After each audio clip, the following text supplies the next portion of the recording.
Item ಯಾವುದೇ ಇರಲಿ try ಮಾಡಿ ಆಚಿ ಚಿಕನ್ ಮಸಾಲಾ. ಆಚಿ ಚಿಕನ್ ಮಸಾಲಾ.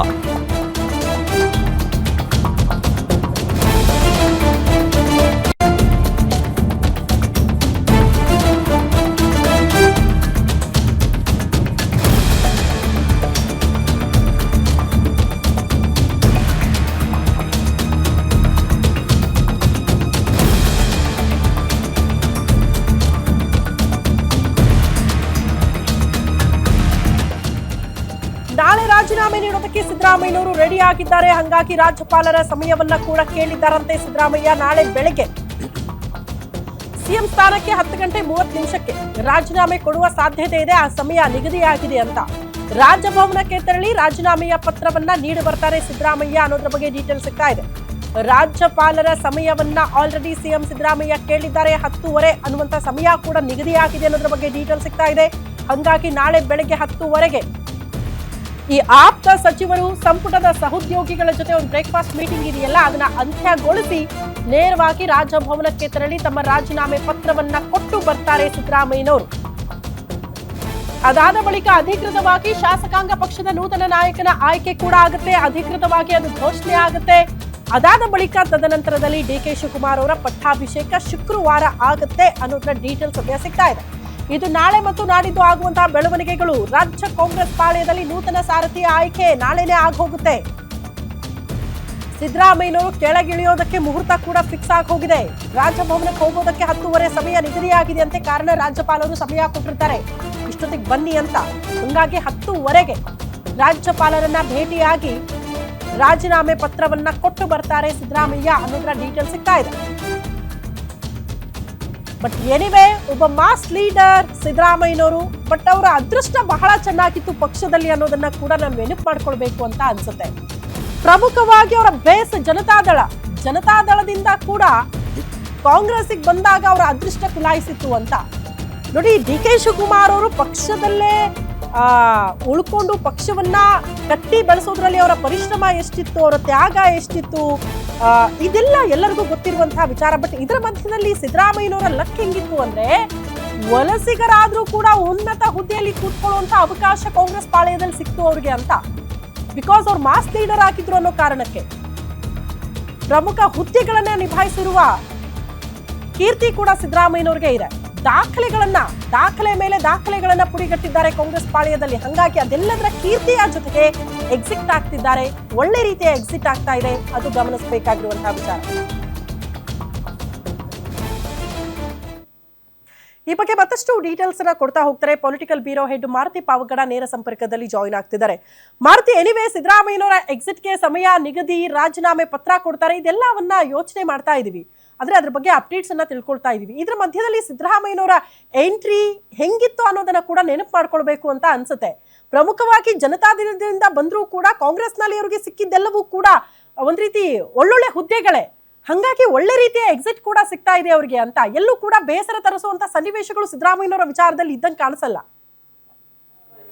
ಇಲ್ಲ, ಆ ವಿಚಾರ ನೋಡಿದಾಗ ನಮ್ಮ ದೇಶದಲ್ಲಿ ಇಬ್ಬರು ನನ್ನ ಪ್ರಕಾರ ಲಕ್ಕಿಯಷ್ಟು ರಾಜಕಾರಣಿಗಳು ಯಾರಾದರೂ ಇದ್ದರೆ, ಒಂದು ಕರ್ನಾಟಕದ ಮುಖ್ಯಮಂತ್ರಿ ಸಿದ್ದರಾಮಯ್ಯ, ಇನ್ನೊಂದು ನಮ್ಮ ದೇಶವನ್ನು 12 ವರ್ಷಗಳಿಂದ ಆಳ್ತಾ ಇರುವಂತಹ ಪ್ರಧಾನಿ ನರೇಂದ್ರ ಮೋದಿ. ಯಾಕಂತ ಹೇಳಿದ್ರೆ ಇಬ್ಬರೂ ಕೂಡ ಯಾವತ್ತೂ ಅಧಿಕಾರ ಇಲ್ಲದೆ ಯಾವತ್ತೂ ಕೂಡ ಪಕ್ಷದಲ್ಲಿ ಕಾರ್ಯಕರ್ತರಾಗಿ ಏನು ಕೆಲಸ ಮಾಡಿಲ್ಲ. ಒಂದು ಸಿದ್ದರಾಮಯ್ಯವರು ಕೂಡ 2006ರಲ್ಲಿ ಕಾಂಗ್ರೆಸ್ಸನ್ನು ಬಿಟ್ಟು ಹೊಸ ಪಕ್ಷ ಕಟ್ಟಿ ಆ ಪಕ್ಷವನ್ನು ಕಾಂಗ್ರೆಸ್ ಜೊತೆ ವಿಲೀನ ಮಾಡಿದ ಬಳಿಕ 2008ರಲ್ಲಿ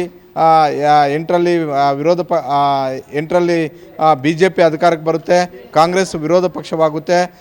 1 ವರ್ಷ ಮಾತ್ರ ವಿರೋಧ ಪಕ್ಷದ ನಾಯಕರಾಗಿ ಮಲ್ಲಿಕಾರ್ಜುನ ಖರ್ಗೆ ಅವರು ಇರ್ತಾರೆ. ತದನಂತರ ಅವರು ದೆಹಲಿಯ ಹೈಕಮಾಂಡ್ ಸಿದ್ದರಾಮಯ್ಯ ಮತ್ತು ಮಲ್ಲಿಕಾರ್ಜುನ ಖರ್ಗೆ ಅವರು ಇಬ್ಬರು ಇದ್ದರೆ ಅಲ್ಲಿ ಸಮಸ್ಯೆಗಳಾಗುತ್ತೆ ಅನ್ನುವಂಥ ಒಂದು ಕಾರಣಕ್ಕೋಸ್ಕರ ದೆಹಲಿ ರಾಜಕಾರಣಕ್ಕೆ ಮಲ್ಲಿಕಾರ್ಜುನ ಖರ್ಗೆ ಅವರನ್ನು ಕರೆಸ್ಕೊಳ್ಳುತ್ತೆ.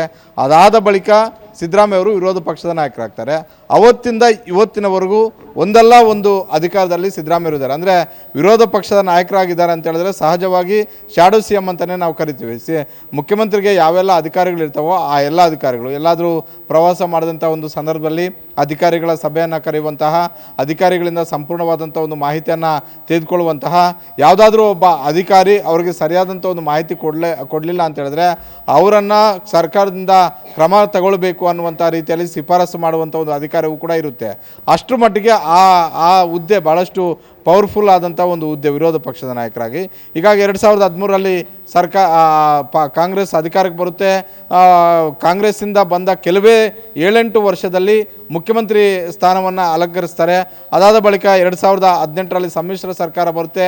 ಸಮನ್ವಯ ಸಮಿತಿಯ ಅಧ್ಯಕ್ಷರಾಗ್ತಾರೆ. ಸಮನ್ವಯ ಸಮಿತಿ ಅಧ್ಯಕ್ಷರಾಗಿದ್ದಾಗ ಹೇಗೆಲ್ಲ ಆಯಿತು, ಏನೆಲ್ಲ ಆಯಿತು ಅನ್ನೋದನ್ನು ಕೂಡ ನೋಡಿದ್ವಿ. ಸರ್ಕಾರದಲ್ಲಿ ಅವರು ಪಾತ್ರಧಾರಿಗಳು ಆಗದೇ ಇದ್ದರೂ ಕೂಡ ಸರ್ಕಾರವನ್ನು ಹಿಡಿದಿಟ್ಟುಕೊಳ್ಳುವಂತಹ, ಸರ್ಕಾರವನ್ನು ತಾವು ಹೇಳಿದಂತೆ ನಡ್ಕೊಳ್ಳುವಂಥ ಒಂದು ರೀತಿಯಲ್ಲಿ ಮಾಡ್ತಾಯಿದ್ರು. ಅದರಲ್ಲೂ ಕೂಡ ಸಿದ್ದರಾಮಯ್ಯ ಅವರು ಯಶಸ್ವಿ ಆಗಿದ್ದರು. ಅದು ಕೂಡ ಒಂದು ರೀತಿಯಲ್ಲಿ ಅವರ ಒಂದು ರೀತಿಯಲ್ಲಿ ಅಧಿಕಾರ ಚಲಾಯಿಸಿದ್ರು ಅಂತಲೇ ಹೇಳ್ಬೋದು. ಅದೇ ರೀತಿ 2023ರಲ್ಲಿ ಮತ್ತೆ 2019ರಲ್ಲಿ BJP ಯಡಿಯೂರಪ್ಪ ಅವರು ಸರ್ಕಾರವನ್ನು ರಚನೆ ಮಾಡಿದಾಗ ಮತ್ತೆ ವಿರೋಧ ಪಕ್ಷದ ನಾಯಕರಾಗಿ ಆಯ್ಕೆ ಆದರು. ಅದಾದ ಬಳಿಕ 2023ರಲ್ಲಿ ಕಾಂಗ್ರೆಸ್ 136 ಸ್ಥಾನಗಳನ್ನು ಗೆದ್ದಾಗ CM ಆಗಿ ಆಯ್ಕೆ ಆದರು. ಅಂದರೆ ಇಷ್ಟೆಲ್ಲ ಬೆಳವಣಿಗೆಗಳನ್ನ ನಾವು ನೋಡಿದಾಗ ಕಾಂಗ್ರೆಸ್ ಪಕ್ಷಕ್ಕೆ ದುಡಿದಂಥವರು ಭಾಳಷ್ಟು ಜನ ಇದ್ದಾರೆ. ಇವ್ರಿಗಿಂತಲೂ ಘಟಾನುಘಟಿ ನಾಯಕರಿದ್ದಾರೆ. ಅವತ್ತಿಂದ ಇವತ್ತಿನವರೆಗೂ ಮಲ್ಲಿಕಾರ್ಜುನ ಖರ್ಗೆ ಅವರು ಒಂದು ದಿನ ಆದರೂ ರಾಜ್ಯದ ಮುಖ್ಯಮಂತ್ರಿ ಆಗಬೇಕು ಅನ್ನುವಂಥ ಒಂದು ಆಸೆಯನ್ನು ಕಾಣ್ತಾ ಇದ್ದಾರೆ. ಭಾಳಷ್ಟು ಹಿರಿಯ ತಲೆಗಳು CM ಸ್ಥಾನಕ್ಕೆ ಏರದೇನೆ ಕಾಂಗ್ರೆಸ್ಸಲ್ಲಿ ಏನೂ ಆಗದೇನೆ ಹೋಗಿರೋದನ್ನು ಕೂಡ ನಾವು ನೋಡಿದ್ವಿ. ಹೀಗಾಗಿ ಇವೆಲ್ಲವನ್ನು ಕೂಡ ನೋಡಿದಾಗ ರಾಜ್ಯ ರಾಜಕಾರಣದಲ್ಲಿ ಕಾಂಗ್ರೆಸ್ಗೆ ಬಂದು ಕೆಲವೇ ವರ್ಷಗಳಲ್ಲಿ ದೊಡ್ಡ ಮಟ್ಟದ ಒಂದು ರಾಜಕೀಯ ನೆಲೆಯನ್ನು ಕಂಡುಕೊಂಡು ಮುಖ್ಯಮಂತ್ರಿ ಸ್ಥಾನವನ್ನು 2 ಬಾರಿ ಎಂಜಾಯ್ ಮಾಡಿ ವಿರೋಧ ಪಕ್ಷದ ನಾಯಕರಾಗಿ ಅಷ್ಟರ ಮಟ್ಟಿಗೆ ಸಿದ್ದರಾಮಯ್ಯ ಅವರು ಒಂದಷ್ಟು ಲಕ್ಕಿಯೆಸ್ಟ್ ಪೊಲಿಟಿಷಿಯನ್ ಅಂತಲೇ ಹೇಳ್ಬೋದು. ಹಾಗಂದ ಮಾತ್ರಕ್ಕೆ ಸಿದ್ದರಾಮಯ್ಯ ಏನೂ ಮಾಡ್ದೇನೆ ವಿರೋಧ ಪಕ್ಷ ನಾಯಕರಾದರೂ ಮುಖ್ಯಮಂತ್ರಿ ಆದರು ಅಂತಲ್ಲ. ಆದರೆ ಬೇರೆಯವ್ರಿಗೆ ಆ ಅವಕಾಶಗಳಿದ್ದರೂ ಕೂಡ ಅದನ್ನು ಬಳಸ್ಕೊಳ್ಳೋದ್ರಲ್ಲಿ ವಿಫಲರಾದರು. ಸಿದ್ದರಾಮಯ್ಯ ಅವರಿಗೆ ಆ ಅವಕಾಶಗಳನ್ನು ಇಲ್ಲದೇ ಇದ್ದರೂ ಕೂಡ ಆ ಅವಕಾಶಗಳನ್ನು ಯಾವ ರೀತಿಯಾಗಿ ಸೃಷ್ಟಿ ಮಾಡ್ಕೋಬೇಕು, ಅದನ್ನು ತಮ್ಮ ಸಮಯಕ್ಕೆ ತಕ್ಕಂತೆ ಯಾವ ರೀತಿಯಾಗಿ ಬದಲಾಯಿಸ್ಕೊಳ್ಬೇಕು. ವಿಚಾರದಲ್ಲಿ ಈಗ ಜಸ್ಟ್ ಕೆಲಸ ಮಾತ್ರ ಅಲ್ಲ, ಶ್ರಮ ಮಾತ್ರ ಅಲ್ಲ, ಅದ್ರ ಜೊತೆಗೆ ಅದೃಷ್ಟ ಕೂಡ ಇರಬೇಕು ಅಂತ ಆ ಎರಡು ಕೂಡ ಸಿದ್ದರಾಮಯ್ಯನವರ ವಿಚಾರದಲ್ಲಿ ನಿಜ ಆಗಿದೆ ಅನ್ನೋದನ್ನ ನಾವು ಗಮನಿಸಬೇಕು ಅಂತ ಅನ್ಸುತ್ತೆ. ಎನಿವೆ, ಇನ್ನೊಂದು ಕುತೂಹಲ ಇತ್ತು. ಈಗ ಬಿಜೆಪಿ ಪಾಳ್ಯದಲ್ಲಿ ಯಡಿಯೂರಪ್ಪರನ್ನ ಕೆಳಗಿಳಿಸಿದಂತ ಕ್ಷಣಗಳಿತ್ತಲ್ಲ, ಅದು ಅತಿ ದೊಡ್ಡ ಡ್ಯಾಮೇಜ್ ಆಗೋಯ್ತು ಪಕ್ಷಕ್ಕೆ ಅಂತ. ಬಟ್ ಕಾಂಗ್ರೆಸ್ ಪಾಳ್ಯದಲ್ಲಿ ತದ್ವಿರುದ್ಧವಾಗಿ ಬಹಳ ನಾಜೂಕಾಗಿ ಸಿದ್ದರಾಮಯ್ಯನವ್ರನ್ನ ನಡೆಸ್ಕೊಂಡು ಅವರ ಷರತ್ತುಗಳಿಗೆ ಒಪ್ಕೊಂಡು ಬಹಳ ನೀಟಾಗಿ ಅವ್ರನ್ನ ಎಕ್ಸಿಟ್ ಕೊಡಿಸೋದಕ್ಕೆ ತೀರ್ಮಾನಗಳಾಗಿದೆ. ಅಂದ್ರೆ ಮುಂದೆ ಅದರಿಂದ ಆಗುವಂತ ಇಂಪ್ಯಾಕ್ಟ್ ಕೂಡ ಕಾಂಗ್ರೆಸ್ ಹೈಕಮಾಂಡ್ಗೆ ಗೊತ್ತಿದೆಯಾ ಅಂತ? ಖಂಡಿತ ಅದರ ಇಂಪ್ಯಾಕ್ಟ್ ಏನೆಲ್ಲ ಆಗ್ಬೋದು ಅಂತ ಕಾಂಗ್ರೆಸ್ ಹೈಕಮಾಂಡ್ಗೆ ಗೊತ್ತಿದೆ. ಹೀಗಾಗಿ ಆ ರೀತಿ ಡ್ಯಾಮೇಜ್ ಆಗದೇ ಇರುವಂಥ ಒಂದು ರೀತಿಯಲ್ಲಿ ಸ್ಮೂತ್ ಎಕ್ಸಿಟ್ ಸಿದ್ದರಾಮಯ್ಯ ಅವರು ಆಗಬೇಕು ಅನ್ನುವಂಥ ಒಂದು ಲೆಕ್ಕಾಚಾರವೇ ಕಾಂಗ್ರೆಸ್ ಹೈಕಮಾಂಡ್ಗೂ ಕೂಡ. ನಿನ್ನೆ ಪದೇ ಪದೇ ಸಭೆ ಮಾಡಿದಾಗಲೂ ಕೂಡ ಅದೇ ಚರ್ಚೆ ಆಗಿದೆ. ಎಲ್ಲೂ ಕೂಡ ಅಸಮಾಧಾನ, ಆಕ್ಷೇಪ ಈ ವಿಚಾರಗಳು ಹೊರಗಡೆಗೆ ಬರಬಾರ್ದು. ಸಿದ್ದರಾಮಯ್ಯ ಸ್ಮೂತಾಗಿ ಎಕ್ಸಿಟ್ ಆದರೆ ಮಾತ್ರ ಮುಂದೆ ಬರ್ತಾ ಇರುವಂತಹ GBA ಚುನಾವಣೆ ಆಗಿರ್ಬೋದು, ಸ್ಥಳೀಯ ಸಂಸ್ಥೆಗಳ ಚುನಾವಣೆ ಆಗಿರ್ಬೋದು, 2023 ವಿಧಾನಸಭಾ ಚುನಾವಣೆಯಲ್ಲೂ ಕೂಡ ಪಕ್ಷಕ್ಕೆ ಡ್ಯಾಮೇಜ್ ಆಗೋದಿಲ್ಲ ಅಂತ. ಇದನ್ನು ನಾವು BJPಗೆ ಹೋಲಿಕೆ ಮಾಡಿದಾಗ ನಿಜ, ಖಂಡಿತವಾಗಿ ಕೂಡ ಅವತ್ತು ತದ್ವಿರುದ್ಧ ಆಗಿದ್ದು ಕೂಡ ನಿಜ. ಯಡಿಯೂರಪ್ಪ ಅವರನ್ನು ಸಹಮತಕ್ಕೆ ತೆಗೆದುಕೊಂಡು ಯಡಿಯೂರಪ್ಪ ಅವರ ಒಪ್ಪಿಗೆಯ ಮೇಲೆ ಅವತ್ತು ನಾಯಕತ್ವ ಬದಲಾವಣೆ ಆಗಿದ್ದರೆ 2023ರಲ್ಲಿ BJPಗೆ ಅಷ್ಟು ದೊಡ್ಡ ಮಟ್ಟದ ನಷ್ಟ ಆಗ್ತಿರಲಿಲ್ಲ. ಕಾಂಗ್ರೆಸ್ಗೆ ಅಷ್ಟು ದೊಡ್ಡ ಮಟ್ಟದ ಪೊಲಿಟಿಕಲ್ ಪ್ರಾಫಿಟ್ಟು, ಪೊಲಿಟಿಕಲ್ ಗೈನ್ ಆಗ್ತಿರಲಿಲ್ಲ. ಅವತ್ತು BJP ಮಾಡಿದಂಥ ಎಡವಟ್ಟನ್ನು ಇವತ್ತು ಕಾಂಗ್ರೆಸ್ ಮಾಡ್ತಿಲ್ಲ. ಅವತ್ತು BJPಗೆ ಆದಂತಹ ಒಂದು ಡ್ಯಾಮೇಜ್ ಏನಿದೆ ಅದು ಕಾಂಗ್ರೆಸ್ ಹೈಕಮಾಂಡ್ಗೂ ಕೂಡ ಗೊತ್ತಿದೆ, ಕಾಂಗ್ರೆಸ್ನ ರಾಜ್ಯ ಮಟ್ಟದ ನಾಯಕರು ಕೂಡ ಗೊತ್ತಿದೆ. ಹೀಗಾಗಿ ಸಿದ್ದರಾಮಯ್ಯವರನ್ನು ನಾವು ಅವರನ್ನು ಹೊರಗಡೆಗೆ ನೇರ ಕಳಿಸಿದ್ರೆ ಅದು ಎಫೆಕ್ಟ್ ಆಗುತ್ತೆ ಅನ್ನುವಂಥ ಒಂದು ಲೆಕ್ಕಾಚಾರವನ್ನು ಹಾಕಿ ಅವರು ಸ್ಮೂತಾಗಿ ಎಕ್ಸಿಟ್ ಆಗಿದೆ. ಆದರೆ ಅದರ ದೊಡ್ಡ ಮಟ್ಟದ ಒಂದು ಪೊಲಿಟಿಕಲ್ ಪ್ರಾಫಿಟ್ ನಮಗೆ ಸಿಗುತ್ತೆ ಅನ್ನುವಂಥ ಒಂದು ಲೆಕ್ಕಾಚಾರ ಸುರ್ಜೇವಾಲಾ, ವೇಣುಗೋಪಾಲ್, ಮಲ್ಲಿಕಾರ್ಜುನ ಖರ್ಗೆ ಮತ್ತು ರಾಹುಲ್ ಗಾಂಧಿ ಅವ್ರದ್ದು. ಹೀಗಾಗಿ ಸಿದ್ದರಾಮಯ್ಯವರನ್ನು ನೀವು ಕೆಳಗಿಳಿರಿ ಅಂತ ಹೇಳ್ತಾಳೆ. ನಿಮ್ಮದೇನಾದರೂ ಬೇಡಿಕೆಗಳಿದ್ದರೆ ಹೇಳೋಗಿ ಅದರಂತೆ ನಾವು ಕಾಂಗ್ರೆಸ್ ಹೈಕಮಾಂಡ್ ತೀರ್ಮಾನಗಳನ್ನು ತೆಗೆದುಕೊಳ್ಳುತ್ತೆ ಅನ್ನುವಂಥದ್ದನ್ನು ಹೇಳಿದ್ದಾರೆ. ಹೀಗಾಗಿ ಸಿದ್ದರಾಮಯ್ಯ 8 ವರ್ಷಗಳ ಕಾಲ ಮುಖ್ಯಮಂತ್ರಿಯಾಗಿ ಅಧಿಕಾರವನ್ನು ಅನುಭವಿಸಿರೋದ್ರಿಂದ ಎನಫ್ ಈಸ್ ಎನಫ್ ಅನ್ನುವಂಥ ಒಂದು ನಿರ್ಧಾರಕ್ಕೆ ಬಂದಿದ್ದಾರೆ. ಅದಾದ ಬಳಿಕವೇ ಈ ಎಲ್ಲ ಬೆಳವಣಿಗೆಗಳು ಕೂಡ ಆಗ್ತಿರುವಂಥದ್ದು. ಹೀಗಾಗಿ ಅವತ್ತು BJP ಅವರು ಮಾಡಿದಂಥ ಒಂದು ತಪ್ಪನ್ನು ಇವತ್ತು ಕಾಂಗ್ರೆಸ್ ಮಾಡ್ತಾ ಇಲ್ಲ, ಕಾಂಗ್ರೆಸ್ ಹೈಕಮಾಂಡ್ ಮಾಡ್ತಾ ಇಲ್ಲ. ಹೀಗಾಗಿ ನಾಳೆ ಸಿದ್ದರಾಮಯ್ಯ ಅವರ ಒಂದು ಸುದ್ದಿಗೋಷ್ಠಿ ಭಾಳಷ್ಟು ಮಹತ್ವವನ್ನು ಪಡ್ಕೊಳ್ಳುತ್ತೆ. ನಾಳೆ ಬೆಳಗ್ಗೆ 10 ಗಂಟೆಗೆ ಬ್ರೇಕ್ಫಾಸ್ಟ್ ಮೀಟಿಂಗ್ ಇದೆ. ಅದಾದ ಬಳಿಕ ಕ್ಯಾಬಿನೆಟ್ ಸಭೆ ಇದೆ.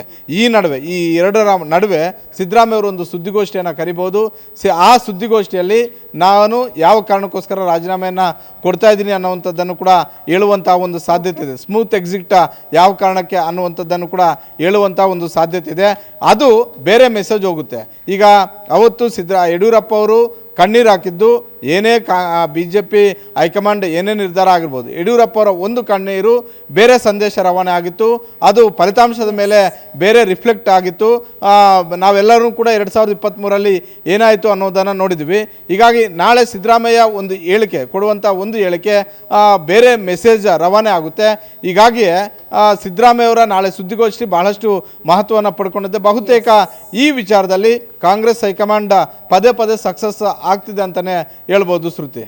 ಓಕೆ ಮಾರುತಿ, ಧನ್ಯವಾದಗಳು ತಮ್ಮೆಲ್ಲ ಮಾಹಿತಿಗೆ.